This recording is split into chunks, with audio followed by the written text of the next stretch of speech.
Welcome to our fourth edition of our Blockchain for Europe webinar series. Today we would like to discuss crypto assets and cross-border payments. And for this reason, we invited two experts in their field. One from the European Commission, which I think is quite known at the EU level. Ceyssens, who's the head of unit at DG FISMA for digital finance, and one of the key actors in designing the lately published markets in crypto assets regulation, and also participating in the whole digital finance initiative, obviously. And the other gentleman joining us today is Treacher, who's a senior vice president from Ripple and responsible for the EU business or the European business at Ripple. Thank you both for being here today. We really appreciate that. Maybe before we start the actual discussion, a very quick outline on how we want to structure this debate today. So we have roughly an hour. So the idea is to have Jan give you a quick intro in what's happening at the European level. So like elevator pitch about the digital finance package. Will be a bit longer, I think, but still. Then we will have and hopefully very nice and fruitful discussion. And then we will launch in parallel a number of polls, which we then want to answer you, so the audience basically, and then we would like to give the panelists the opportunity to comment on those. It's a rather high-level questions about some of the latest developments and in the regulatory field, but also beyond that. And then we would like to open the floor to the audience for like 10-15 minutes. So that they can ask questions to the panelists. I hope that sets the scene. So the floor is yours, Jan. We're looking forward to your elevator pitch. So please take your time. Thank you. Yeah, thank you, Robert. Thanks very much for setting this up. Now, here in our office buildings, I mean, we are actually strongly discouraged to use the elevators. So I think we are encouraged to use the stairs. So that gives me hopefully a bit more time to set out what we have, but I will still be brief. So indeed, as I think you probably know, let's say Europe and the EU, we are hoping very much, we're banking very much on the fact that let's say the recovery of the economic recovery in Europe with COVID, amidst COVID, basically, that this is an opportunity actually to also to accelerate the digital transformation.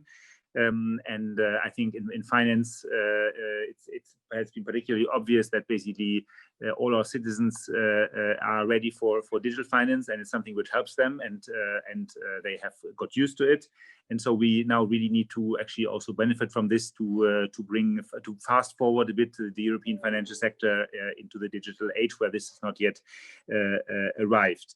And also to play, I think, a leading role in that. So with this in mind, actually the Commission, the European Commission has presented 2 weeks ago a digital finance strategy, actually, to set out how we, from the European side, from the public sector, from the European side, we want to actually encourage and promote this digital transformation of the financial sector.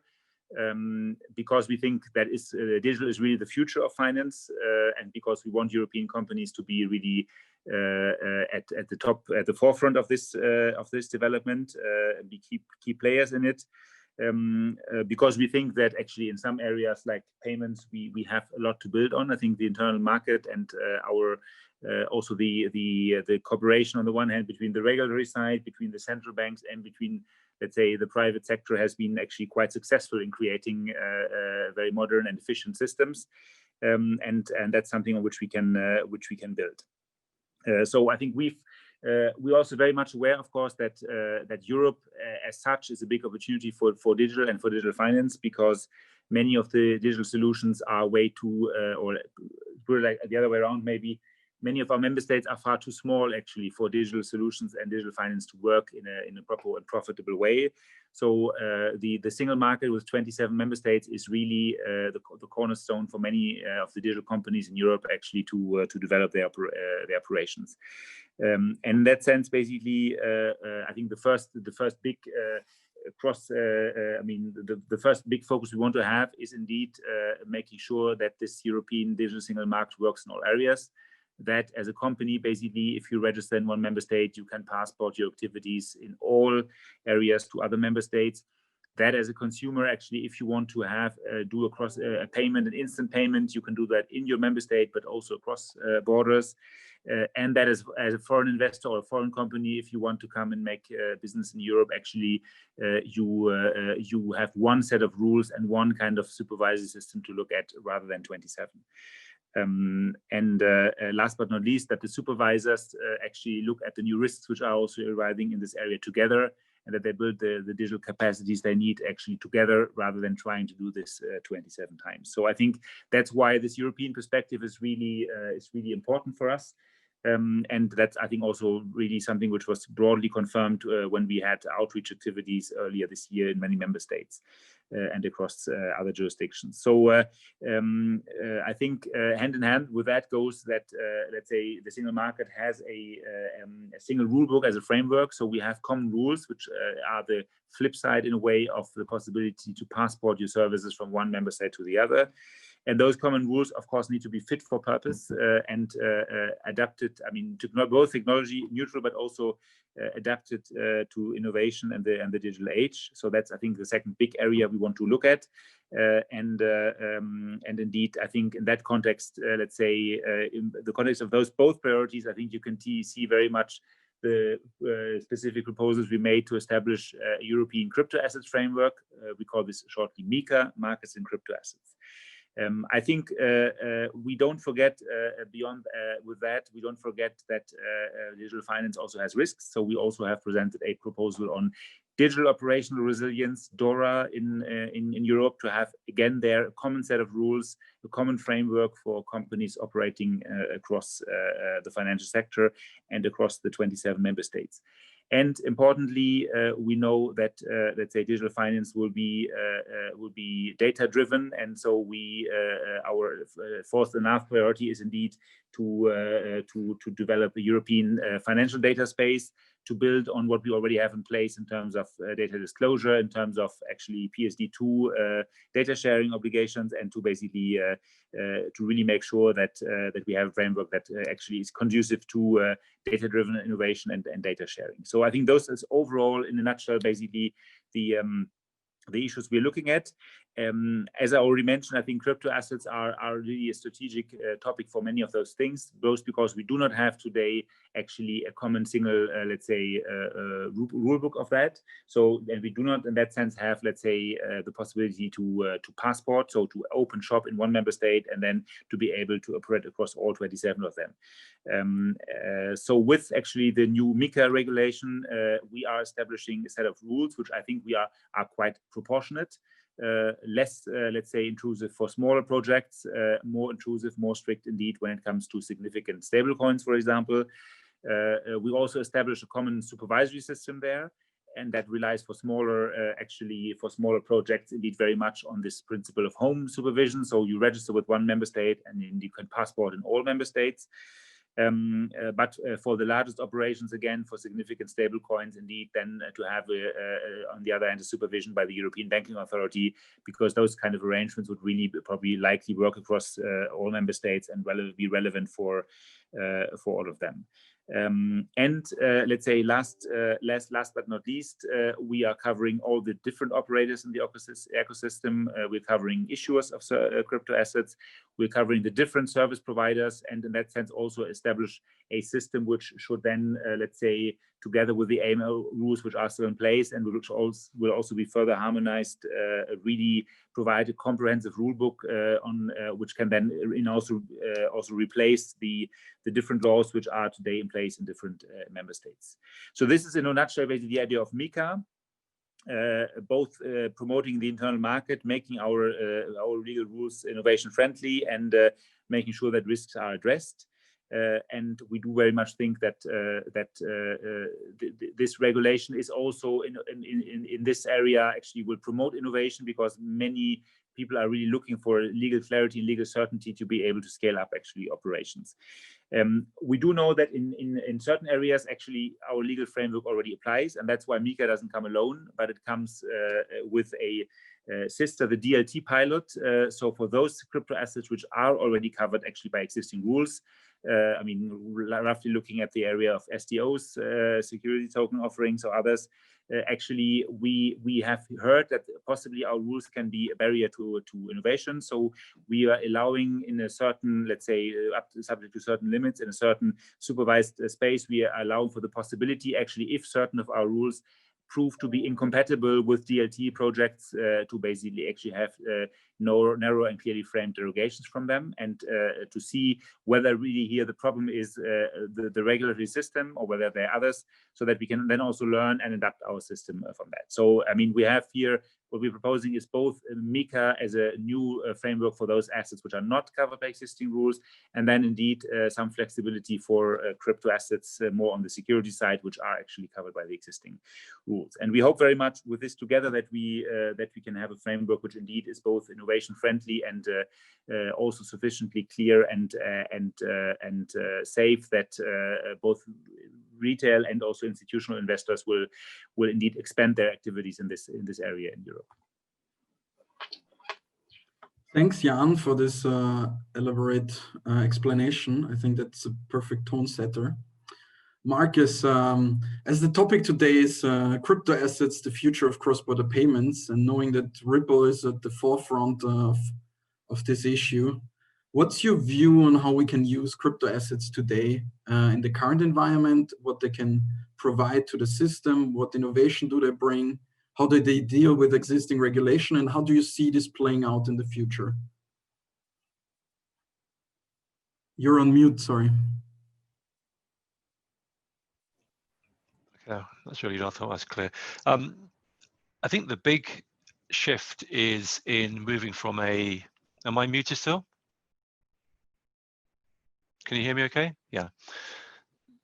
I think the big shift is moving from a, a messaging based batch constrained, high value, relatively low volume model that's quite varied among the countries in Europe and also countries worldwide, to one where value is exchanged and held 24/7 immediately without recourse and with legal finality. And that really shifts the kind of paradigm of how people pay each other, how companies pay, how companies receive funding, and also the kind of innovation that can be created in the digital world, because the underlying exchange of value is much more immediate and also much more reliable and 24/7 available. I think that kind of shift creates a wonderful foundation upon which some really exciting innovations can be brought to life for the industry. So, looking at the kind of cross-border world, there are many jurisdictions doing very similar things to the European Union, and I think the work we're doing in Europe, clearly the scale is very, very impressive. Very similar to moves in the US with the OCC, for example, but also many countries in the emerging markets are very quickly thinking through and developing frameworks for CBDCs or stable coins to be used domestically. And that creates kind of a sea change in how you can think about moving value between countries. I mean, the old model, the only way to move value was to message between a bank in one country, a bank in another country. The Romans used a method that we use today. We just automate it. It's computerized, but it's a really old method. So the opportunity here is to switch from the messaging method to a completely connected ledger synchronization between a balance, let's say the UK, and a balance in the Eurozone. So at Ripple, what we are doing is focusing on building out that DLT international network. And we do this by two things. One, we interconnect with the ledgers of banks and payment companies in national clearing networks. And in that context, as the European Union gets behind and supports the growth of CBDCs and domestic digital assets, then the ledgers that Ripple is connecting to, let's say, for example, from a Canadian repository to, let's say, a French repository, if both of those accounts or wallets or run are supported by digital assets, then the value exchange can be immediate, atomic, and have blockchain integrity, even though both ends of the payment exist in very different blockchain environments, one in my example in Canada, one in the European Union. So we're working on the interconnection. We call the model interledger, interconnecting between digital asset blockchains. Now that, if you like, addresses the need for cross-border payments to flow with the same velocity and the same scale that domestic payments can flow. So you kind of solve half the problem. The second half of the problem is all around liquidity. And the kind of elephant in the room is today, the world locks up around, I think it's around 10 to 15, whatever, trillion dollars at any one time in balances and nostros in different parts of the world to fund payments, which are, sent in great big chunks at end of day or end of week. The opportunity here with CBDCs running domestically and with a bridge asset, another cryptocurrency model, a bridge asset to connect those CBDCs together, the opportunity is to deliver liquidity on point in the moment, in microseconds, from one part of the world to another. And the model that we focus on is using XRP, which is a very high velocity and very high volume digital asset. It's a free floating asset, unlike a CBDC or stablecoin. Use it as a bridge currency between these CBDCs. So you imagine a world in future where there are, let's say, 180 individual CBDCs per jurisdiction in the world. Making markets between those CBDCs is quite challenging unless you have a common single point, the bridge currency, which then enables connections to be made more efficiently and markets to be made between these individual currencies. So you put that together with both a bridge currency between those CBDCs and the overriding ledger connection between the blockchains that run those CBDCs, and you are kind of redefining how value is moved cross-border. It's a complete departure from the messaging model that we've automated but haven't changed. And it moves into an immediate liquidity, a non-trap cash, a wallet-to-wallet, a micro-payment model.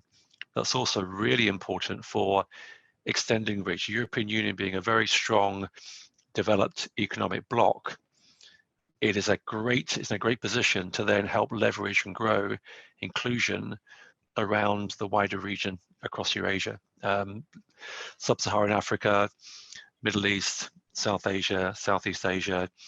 And by leveraging what you're doing in the European Union and with the directive that you've currently kind of propagated, leveraging that to benefit those who need very high volume, very immediate, low value micropayments with very limited liquidity tie-up. It's a massive opportunity I think we can grasp by tackling that cross-border problem. Thanks for this intro, Marcus. Jan, do you want to comment on that? So I'm basically just here to, coordinate a bit, but ideally, if you want to comment, then please feel free to. You're on mute. Yeah, thanks. No, I mean, not much to add. I mean, I think I would point out that I think indeed, I think Marcus described some of the opportunities. I think from our side, we will also, I mean, we do see these opportunities and this potential. And I think probably we would also make the point, however, that the existing payment system, at least within the EU for cross-border payments, are already relatively high, well developed, much better than for cross-border payments elsewhere. So, I mean, we will certainly have to see at least for the short to midterm future, and even beyond that, I would not yet write off completely traditional payments methods if they are further modernized. But I mean, it's in the end not for us to decide what will be the right, let's say, the right way forward here. I mean, that's in the end for businesses. So I think we are providing from our side the regulatory framework for different solutions to work, and then we will have to see how it goes. I think indeed you mentioned also, of course, the CBDC on which the ECB is working. We are certainly closely coordinating our works. Indeed, we are working on our side on the regulatory framework. The ECB is, of course, working on the euro, including the digital one, and so that's certainly also going to be an area where we can expect some further developments. Yeah, I think you're ready. Sorry, go ahead. Yes, to kind of comment on that, I guess the elephant in the room is that the world is moving very quickly away from the money exchange model that we knew and loved and grew up with in the 70s, in my case, 70s, 80s, or 90s. And we're moving to a world now where value will be required to be exchanged between people in a country or cross-border, literally in the moment. And that value will be moving in cents, in tiny, tiny amounts, very high velocity, very similar to how the internet completely redefined how information is moving. So this Zoom call here would be impossible before the internet was created, that breakthrough was created. So I do think, although it's possible to rev up existing models, get them to run a little bit faster, to properly keep pace with where innovation is going across the wider industry and wider society, and the kind of firepower that's required within the financial system to support that, you've really got to have a very different way of looking at how value is exchanged. And I take your point, very, very good point you make, that within the European Union, within the SEPA zone, there is tremendous efficiency. And certainly our perspective at Ripple, we are a private company. As you say, we are engineers, we're getting our hands dirty, we're doing this stuff. We're not a bunch of consultants, which is, I guess, really important. We regard the SEPA zone as a domestic block. So when we talk cross-border, we're talking SEPA zone out. So we've already ticked the box that this is where it should be. It's in a good place. And I think we'll only get even stronger as DLT really comes online. You structure that environment. And in my view, the CBDCs in the Eurozone really kind of kick into gear. I think the opportunity is to do a similar innovation overhaul with the cross-border element. And that's where Europe can lead. If you look at what's happening in China and the USA, both of these, humongous economies are driving a transformation into digital and into new methods of value exchange. And I think Europe is the kind of like that third tier can then facilitate an outreach into the emerging markets and really, help the between 1 and 2 billion people in the world which are underbanked and underserved by the the existing system.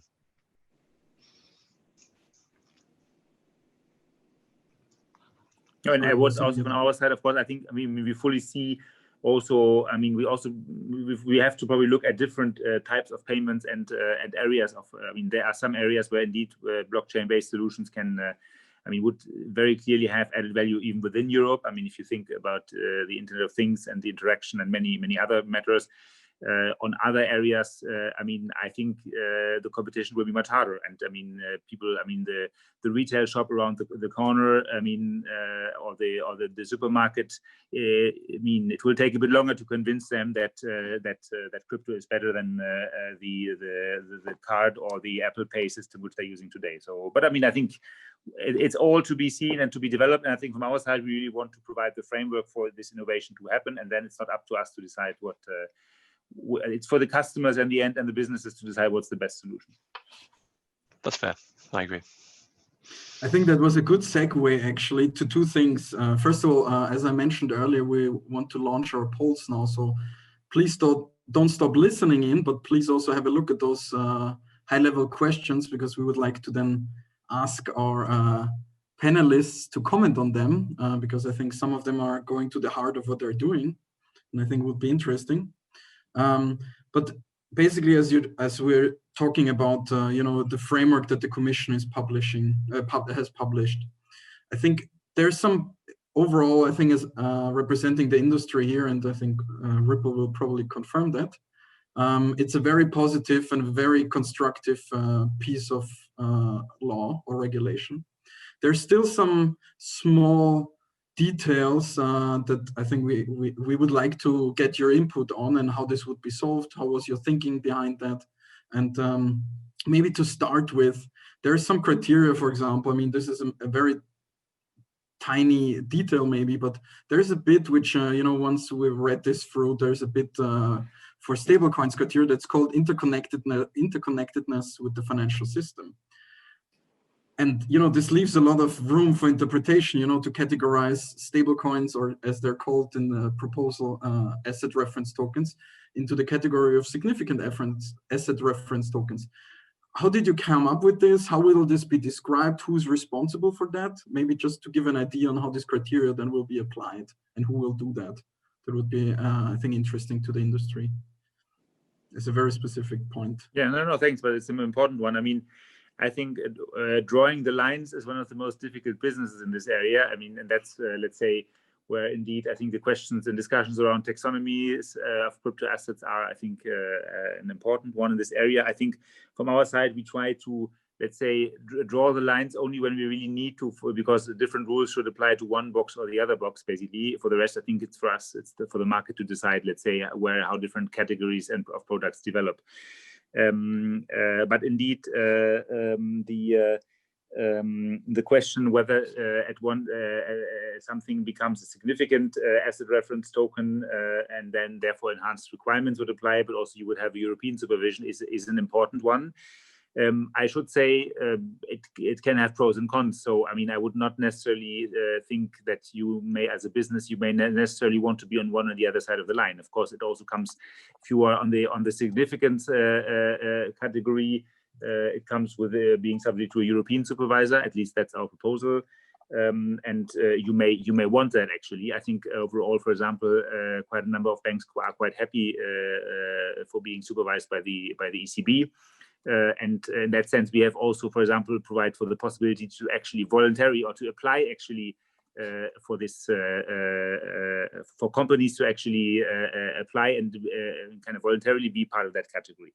But if you ask now from the supervisory perspective, how should this line be drawn? I think we have largely built there indeed on the work of the Financial Stability Board, which I think has identified quite a number of criteria indeed to identify global stablecoin arrangements. So I think we tried as much as we can. We are a fan of international cooperation, and we try as much as we can to build on that. And indeed, I think the interconnectedness is, let's say, I mean, for those like me who are coming more from the financial services regulation perspective, it is a well-known criteria. That's how we are identifying the banks which have to hold bigger capital buffers than others. So it is in itself not something new. The devil is there very much in the detail, and I think there we would rely very much on the supervisors also then to determine this. I don't think that the legislator or we should basically fix this now, because if we fix it now, basically it will be there for the next 5 years or longer, and the market will completely develop. So I think there the legislators should set out some general principles, and then the supervisors should basically let's say fill them. But I mean, if you want to have legal certainty, you can always apply to be in the category. So then you know where you are. So that possibility is always there. Thanks, Jan. And then maybe as a follow-up question, and I think that's also interesting for Marcus to discuss, is the question of the implementation dates, because you chose 2 different types of implementation dates. So for as far as I remember correctly, for example, asset reference tokens, this will enter directly into force once the proposal is adopted by the co-legislators. But for others, like the crypto assets or crypto asset providers, the rules will apply 18 months after that. Can you maybe walk us through the thinking there, and then on what basis you decided to choose those timelines? Is there a reason? Yeah, so I mean, I think okay, why do we need implementation periods? Of course, we all would like, if we think something is good, then we would like to have it in place as quickly as possible. Now, the thing is that, I mean, we are talking here largely about a space which is not subject to regulation and supervision. Some bits of it are, but others are not. And so one needs to have a bit of time. First of all, once legislation is in place, the supervisors need to develop the implementing rules. For example, on the question we just decided, what is interconnectedness and what is not. Then the supervisors need to also get ready. They need to have organize themselves. They need to have the staff ready and everything. That's why you need normally implementation periods. Now, in the specific category of e-money tokens, and I think that's where we suggest actually a direct application of the rules. I mean, the approach is building a lot on the existing e-money directive. So in that sense, it is not something where, I mean, the supervisors, there are existing supervisors, there are existing rules in certain parts which we cross-refer. So that's why we think that there we can actually indeed go a bit faster. And I think that is also indeed, I mean, let's say in that sense, we're really trying to see where can we actually, I mean, how fast can we go, how long, we don't wait longer than necessary. So that's, I think, the approach. And I think overall, however, we'll have to see. I mean, of course, the main factor for the application date will be how long will it take the European Parliament and the Council to agree on the rules. So, I mean, I would anyway say that all these dates are still, I mean, subject to. I mean, we'll have to see how the process now develops. I have confidence that I think we have signals from both sides of the co-legislator that they are very keen to move this file quickly. But of course, there are also difficult questions, and we need to get it right as well. So I think we also need to take the time it requires us.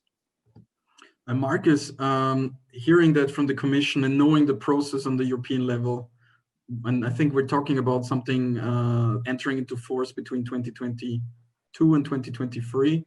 Is this something that is a positive signal to the industry? How do you see this compared to other jurisdictions globally in the speed of movement on the regulatory side? Is this something where Europe is on the faster side? Is this something that's basically what everybody expects globally, the time for this getting serious? Or is this something where we actually should make sure that this goes faster? On my mind, I think it really should go faster. I think the risk for Europe is to fall behind some of the other major blocks worldwide, which are really moving very, very quickly into this space. So the Chinese, for example, are launching a CBDC, I think in line with the next Olympic Games. So they've done the groundwork, they've done the sandbox work, they've done their frameworking. They have a working structure. They're now piloting and working through a real tangible crypto asset for the national currency. So these things take a while to get moving, and I think as regulators and also participants get deeper into this technology, they find new things. You look at the airline industry, the way the industry works today is not how it was envisioned when aircraft were first moved into commercial use. Things change as you get deeper into a new way of working. So I think the risk in being over cautious is that the European Union could get into real active mode later than it will otherwise expect to be. So you end up being behind the curve. If that happens, going to the point about the international element, the cross-border element, I think that'll kick in very quickly, certainly between China, US, and other emerging markets moving into the digital model or the DLT model. The danger is that Europe ends up kind of trying to figure out how it fits into somebody else's model, because you're a little bit behind defining your model. So the only thing I would say, I would urge the Commission to keep a good healthy awareness that the world is moving very quickly. It's an interconnected world, and with trade being much more interconnected now than ever was beforehand, the risk of being a little bit late to the game is much more significant than it was maybe 20 years ago. I mean, for example, the largest population in the world in mid-century will be in Nigeria. It won't be in Europe. So there are parts of the world which are very rapidly transitioning from being emerging to very, very emerged powerhouses economically. And they will most likely adopt in rapid time new techniques, new models, new DLT solutions. It's important that Europe really gets out there, drives, and uses that advantage to bring its tech know-how to bear early in this transition, and isn't kind of overcautious and ends up kind of squandering the brilliance of European minds by being late to the game. Jan, any comments? Yeah, no, I fully agree with that this sector is moving fast and that we need to be fast. I think that we are actually in a pretty good shape on that in Europe. I would want to highlight that we are not. It's not that we now, let's say, we haven't started thinking of this now, and we have laws in place in several member states. Not that business cannot operate in Europe right now. Actually, also important clarification we provided is that already now in the proposals, if your stuff is like a financial instrument or like e-money, it looks like e-money or like that, and it is on a DLT, then it will remain in the framework which we have already today for financial instrument or others. So actually, in a way, this fundamental approach, I think, is supported by everybody, by the Parliament, by the Council. So already today, I think our proposal provides the certainty for everybody who is operating in what is currently financial regulated space, that they will be able to continue to operate there. We have, as for the service providers, we have quite a number of member states who have already laws in place. And in that sense, I do think that let's say, Europe is very much open for business and very much active on this right now. I think our proposals would, let's say, bring this into the next stage, because really you would have an interlinked system, and you wouldn't look at it in the national level anymore.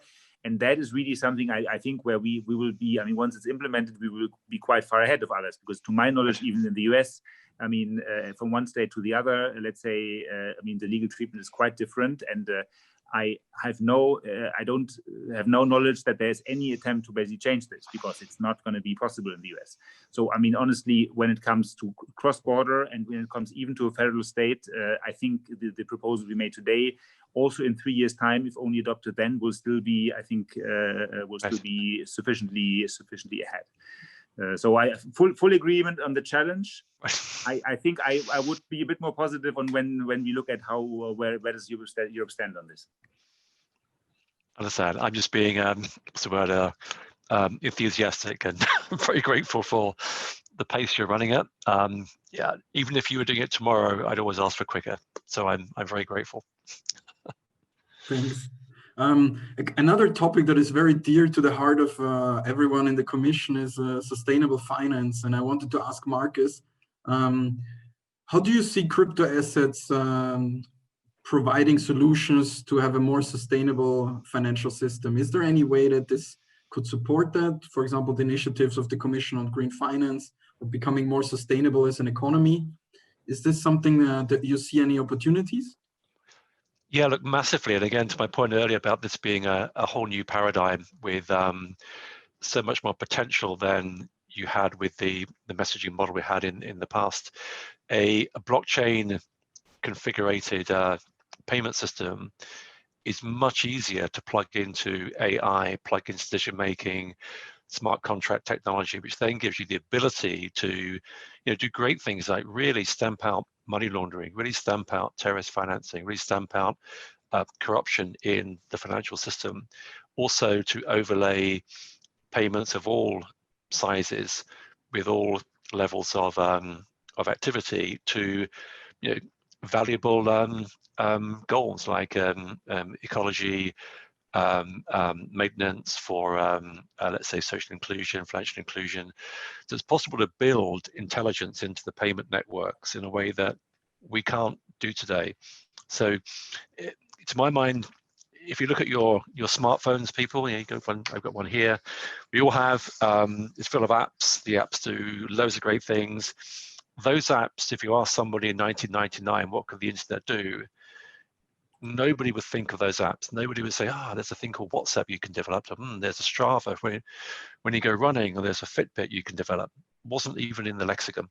So I think in a similar way, the redefining that's happening with blockchain regulation, with CBDCs, with a rethink of cross-border payments around blockchain and crypto assets, I think it will unlock a similar degree of innovation that we can't even envisage today, which I think will have a massive impact on improving the quality and the effectiveness of cross-border networks and domestic networks. And potentially, you can get right to the heart of the challenges in the system today. For example, banks are connecting to ever smaller ranges of counterparties to manage their risk and to manage the exposure they have through through inappropriate handling of payments. So that's creating a world which is less connected than really it should be. So whereas information is going one way, the banking system is going to go the other way. It's moving away from global connectivity. And I think that a blockchain model could completely revolutionize that, which would be really good for inclusion, for commercial flows, for integration, better coordination between countries, real power for good. That's not possible with the tech that we have today. Do you want to comment, Jan, on that? Otherwise, I have a very nice question for you. Then go ahead, and I can comment afterwards. I mean, as you know, it's one of the key words that is floating around right now around the EU bubble is European sovereignty, and European sovereignty also applies obviously to payments. Mm-hmm. And there's a huge discussion in the financial bubble at the EU level right now about this. How do you see the Commission being able to achieve a balance between this ask for European sovereignty, for example, in the payment space, with the global nature of crypto assets? I mean, Marcus was speaking a lot of connecting the global economy to each other much more than it's even now already, and isn't it somehow difficult? I mean, how would you like to, or how could you achieve that, or do you think it's impossible?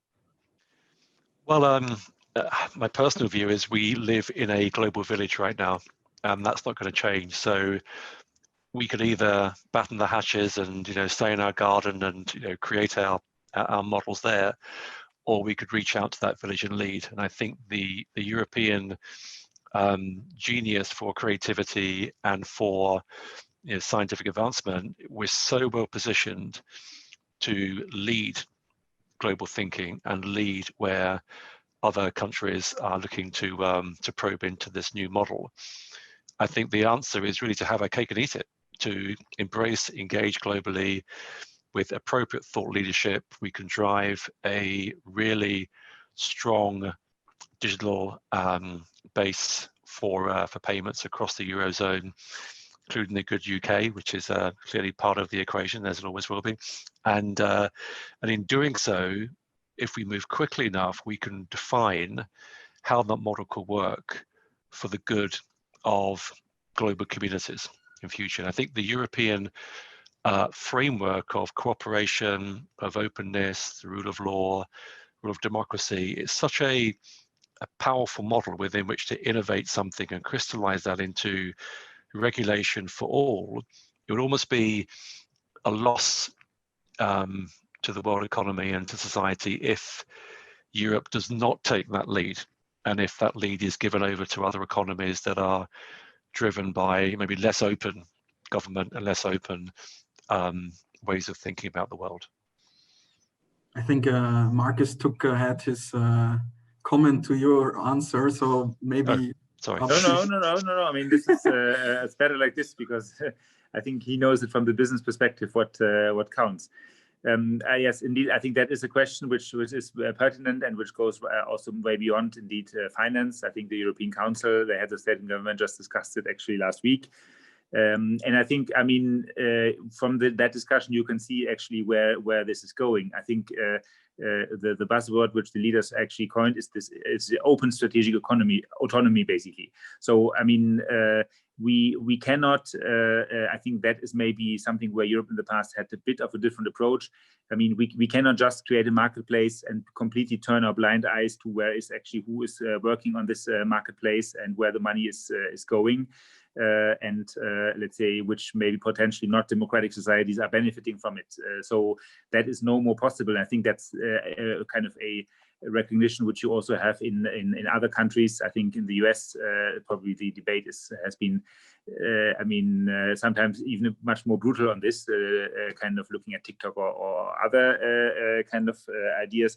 So I think we need to find a balance here. At the same time, exactly as Marco said, I mean digital and digital finance, I mean will not I mean you cannot develop this without being kind of open. And I think for me the best way, especially in finance, I mean the only way really actually to keep this strategic autonomy is actually to be good to support companies in growing. And I mean we will not let's say we will not succeed to have leading European companies if they're not subject to contested markets, if they're not basically don't have access to the best talent, and the best talent normally doesn't come to closed societies, but it comes normally to open societies. So in the end, I think what our approach here is actually in digital finance in general, and also with regard to payments, is in the first instance to create a framework where European companies can actually can thrive and benefit.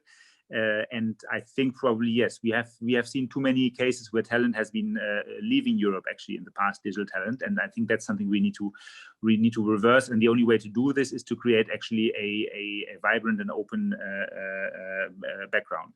I mean, I think in the specific area of payments, of course, let's say, I mean that is also a strategic area. It is a part of the financial sector, but of course also something where society can also be vulnerable.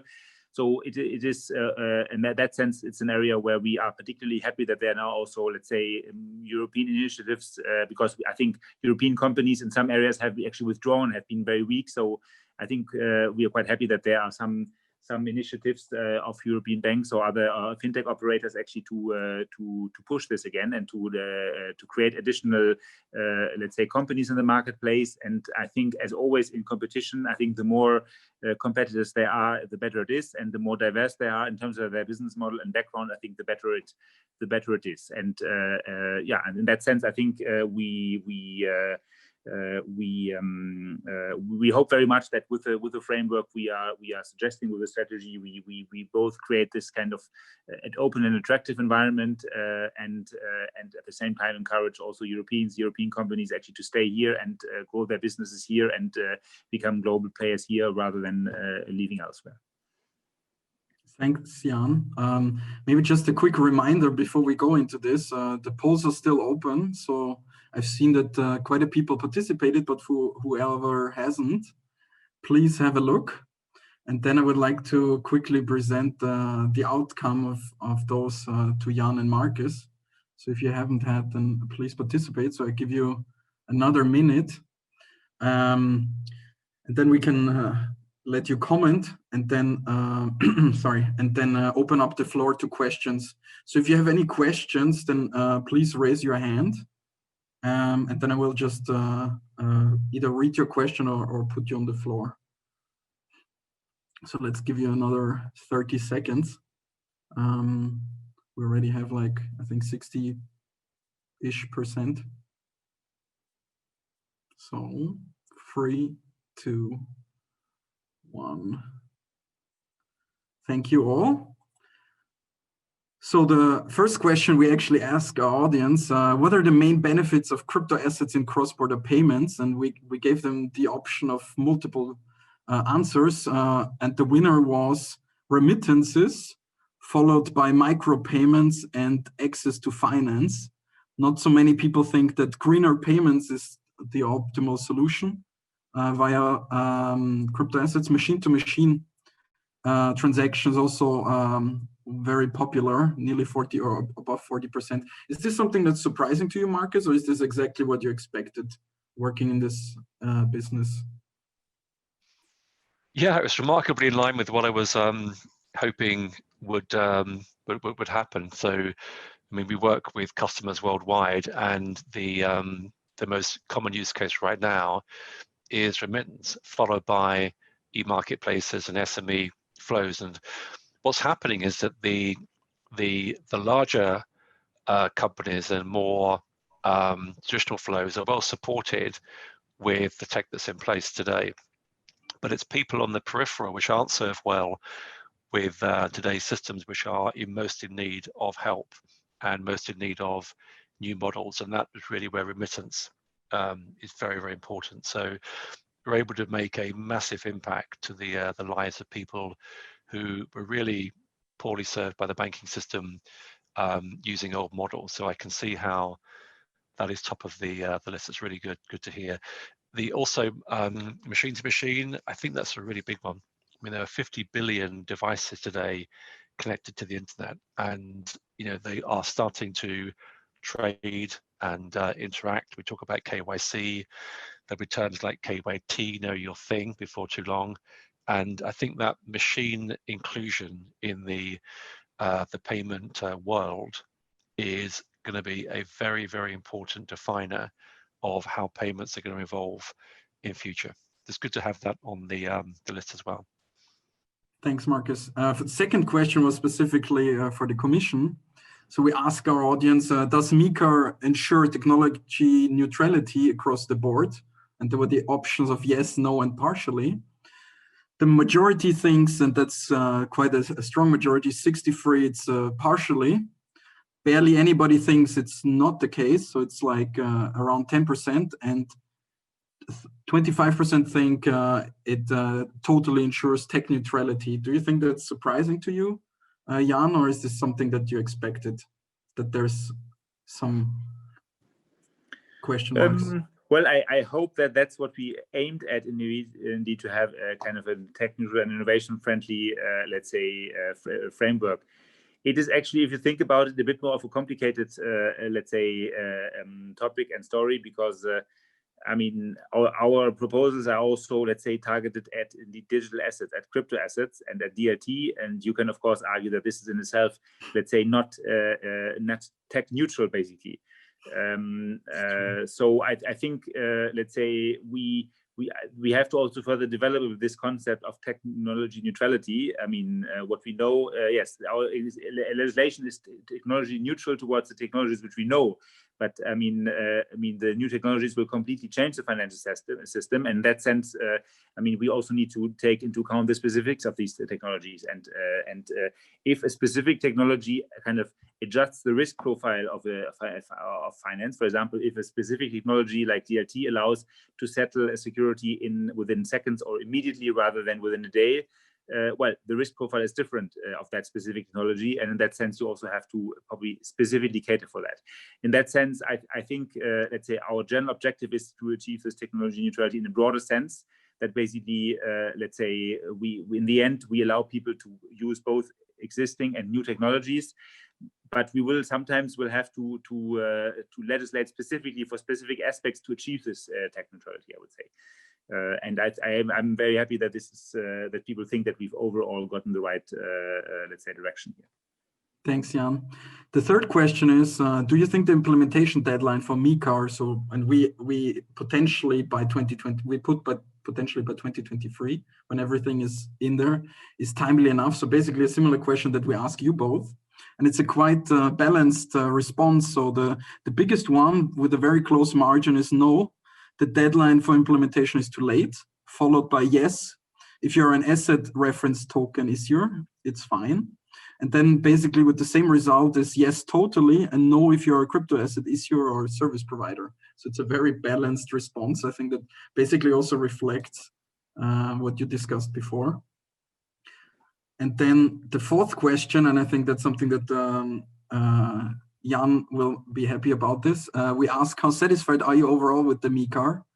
15% said very satisfied, and the rest said covers the basics and needs fine-tuning, which I think is basically what you wanted to achieve, to provide a solid foundation and obviously leave some pieces up to debate. Nobody thinks it's not a good piece. So there's complete agreement that you got the fundament right here.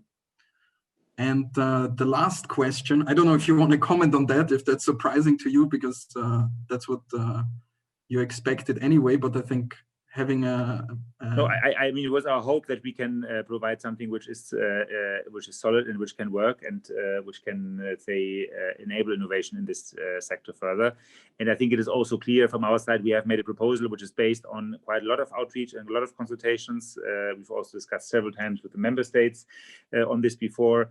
But of course, let's say we do not claim that we got everything fully right. And indeed, what we put together is a proposal. Now it is the European Parliament and the Council of Ministers, the member states, who will need to, let's say, decide on this proposal. And I think that gives also still further space for further reflection on one or the other issue, because we take very much the point that especially as a business, as long as you don't see a legal text, basically, it's very hard actually to really fully think this through and what does it exactly mean. So I think we are, I mean, overall, I think with this in mind, we are quite comforted with the kind of feedback we get.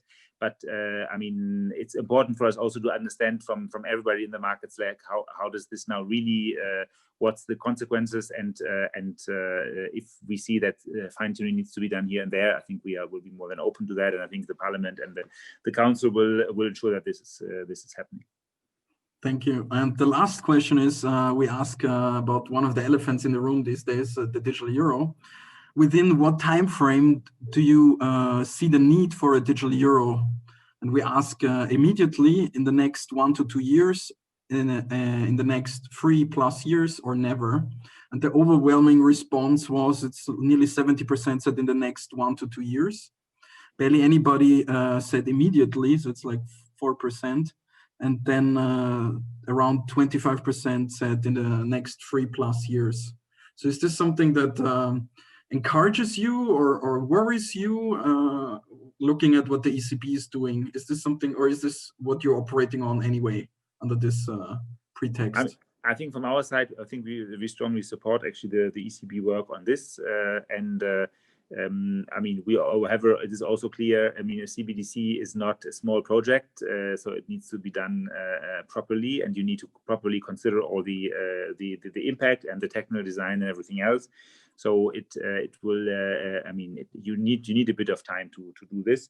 And I think, importantly, I think the ECB has also made clear that they are looking at various options, and I think they're not looking at something where the central bank would basically take over this whole space, basically. So, I mean, they have made very clear that there will remain a role for the private sector. So I think it's also important, again, here as on MiCA, basically, I mean, there is space for innovation in Europe right now. A lot of private initiatives are happening, which are very, very positive and very good.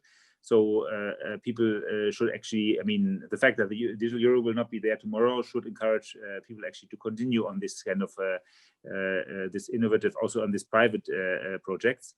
And in that sense, then I think if and when a digital euro comes, basically it will be an important supplement, but it will not be the only show in town, I would say.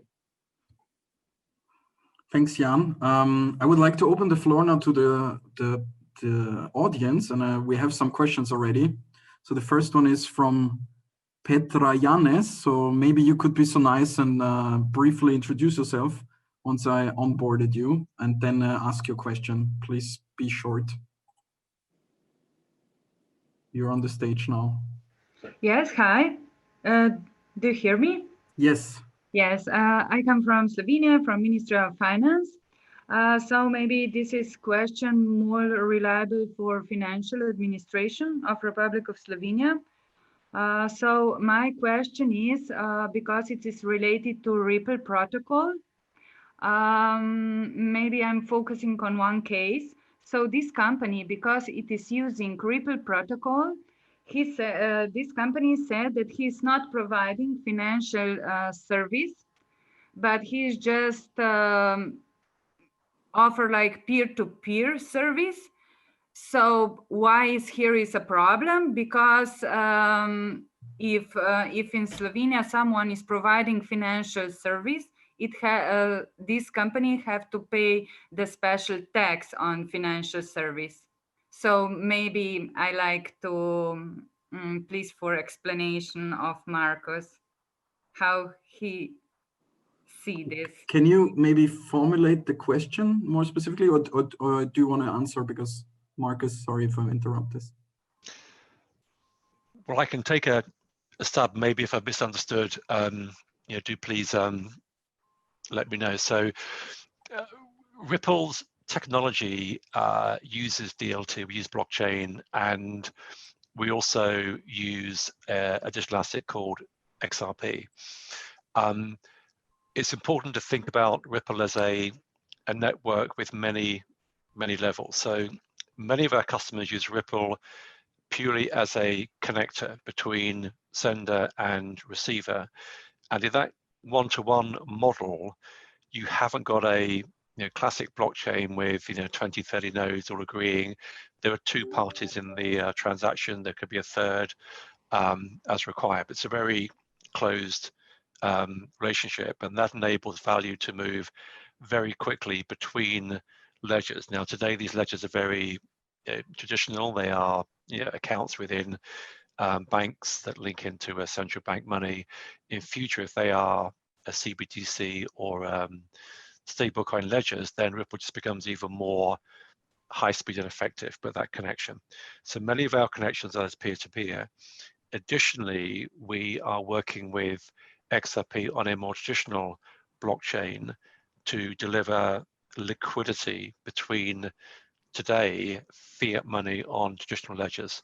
And that liquidity delivery, again, is well positioned to be a bridge currency for CBDCs. Think about it as two levels, if you like. One is peer-to-peer, and the other is your classic blockchain for delivering value through the asset which we use XRP for. Did that answer your question, or have I kind of misunderstood where you're focusing? Okay, thank you. Okay, good. Thank you, Petra. I have two questions in the chat that I would like to ask the publishers to raise their hands so I can onboard them to ask them, because I only see anonymous, unfortunately. So if anybody wants to ask those questions directly to the panel, then please be so kind and let me know. Otherwise, it's a bit difficult, and I can otherwise happy to read it out as well if nobody volunteers or identifies himself. Let's give it a sec.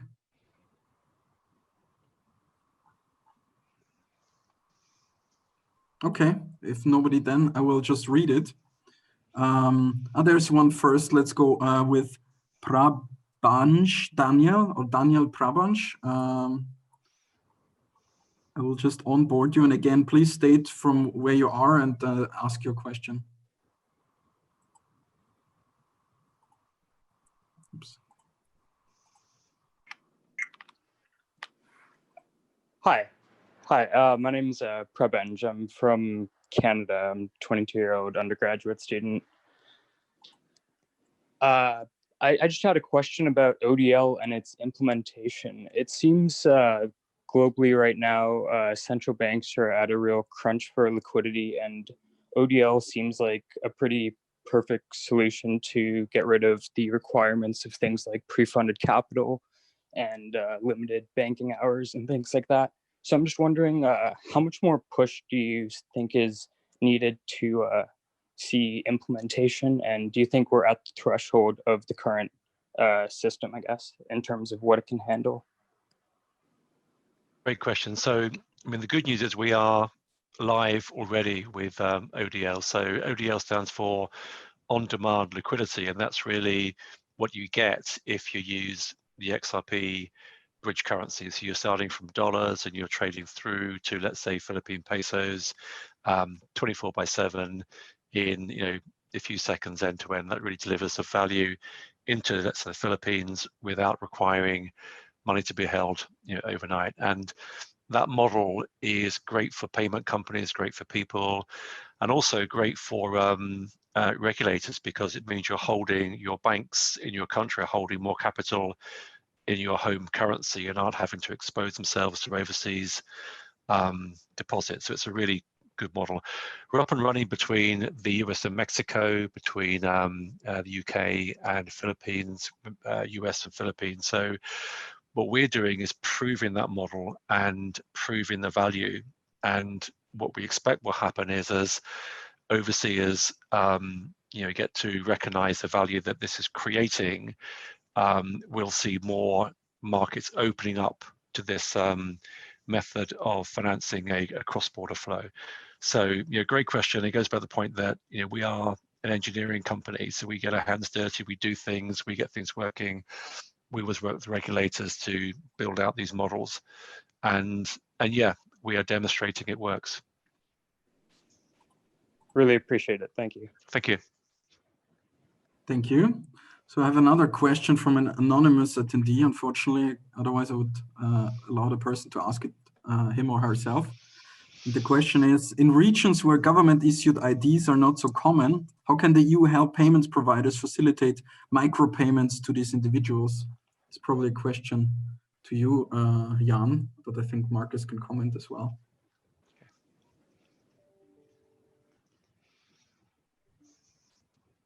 You're on mute, unfortunately.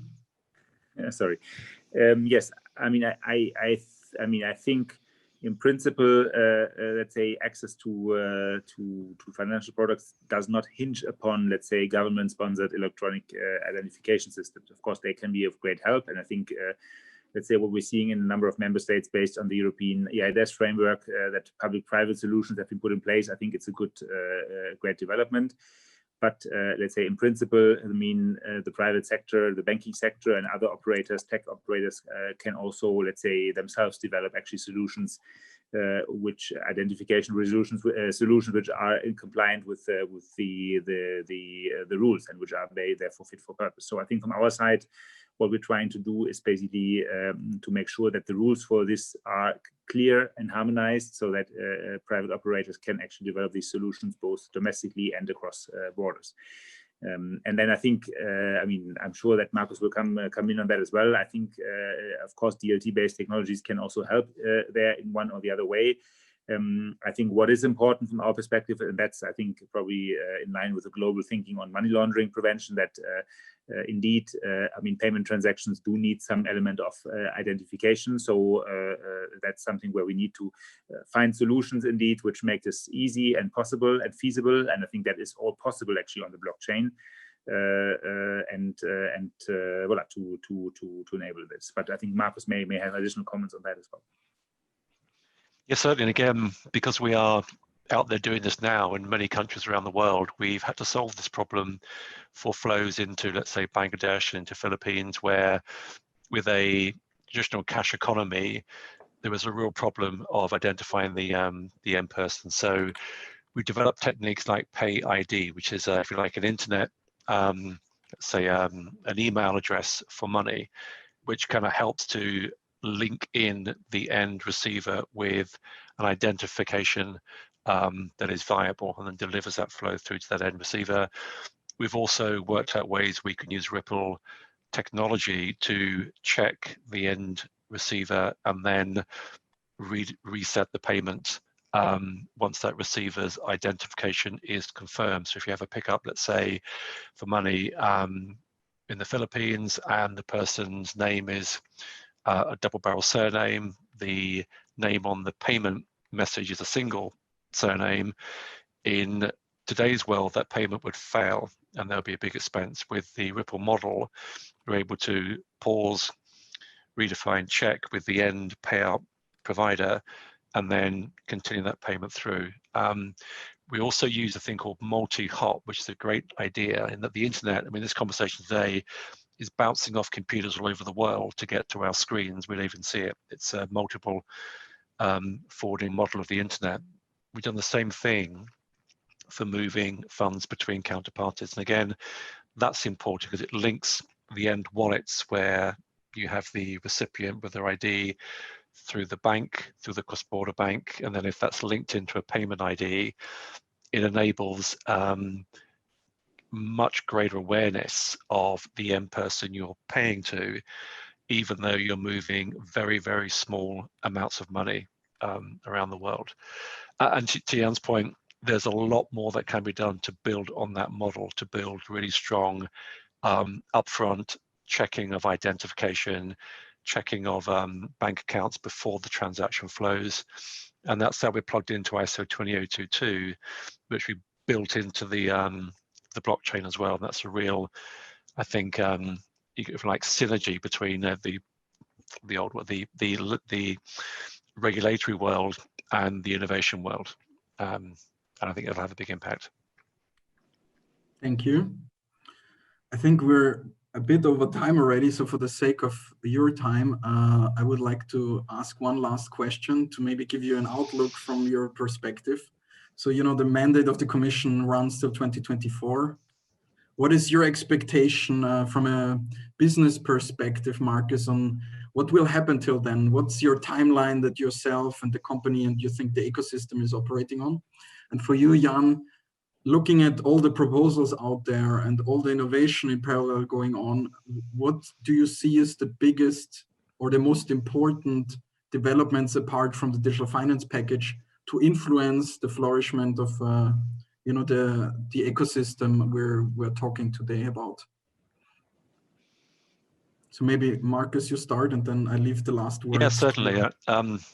Certainly, I think the important thing is to move now with proving these models into Europe. So what we will do is continue to work with payment companies and banks, either in the Eurozone or connected to the Eurozone, to show and demonstrate that cross-border delivery of payments using blockchain is highly impactful and very, very important to, you know, people and organizations associated with Europe, both in terms of on-demand liquidity, the XRP element, and also in terms of interconnecting between sender and receiver, for example, linked into identity. So we'll do that work. I think having the framework come to life gives us a really strong model within which to innovate.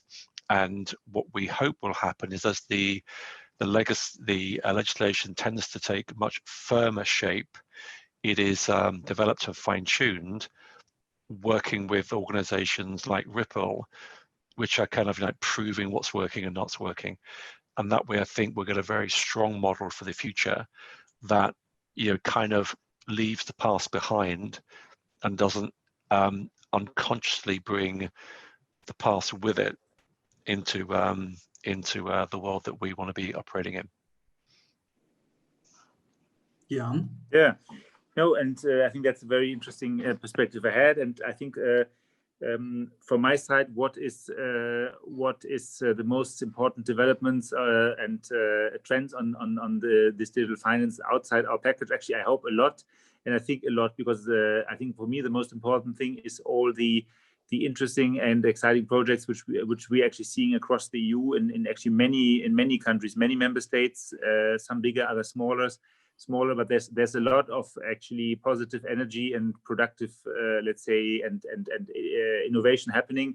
That's for me the most positive and the most important thing in the end. What's happening on the ground, what also is reflected by then the authorities, the supervisors. Also, I think the finance supervisors, they are important in finance to allow things happen. And I think also there we see big shifts for much more openness towards innovation happening. So I think that's for me in the end the most important thing, what's happening on the ground in all 27 member states, and there we've really seen a lot of encouraging developments. On this positive note, then, I want to thank you both for taking the time today. I hope it was an interesting discussion for the audience as well. I found it very interesting, and we're looking forward to work with the Commission as always, productively, proactively, hopefully, and hopefully also helpful to you guys. And hopefully also a bit critical every now and then. Otherwise, yeah, you know, always happy to do that. And so thank you all. We will have one more webinar later this year.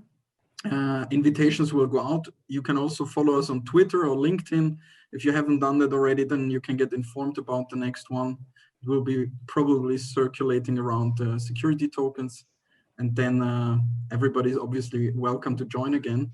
Thank you for taking the time. Thank you for everybody participating, and have a good week. Thank you all. Thank you. Bye. Bye.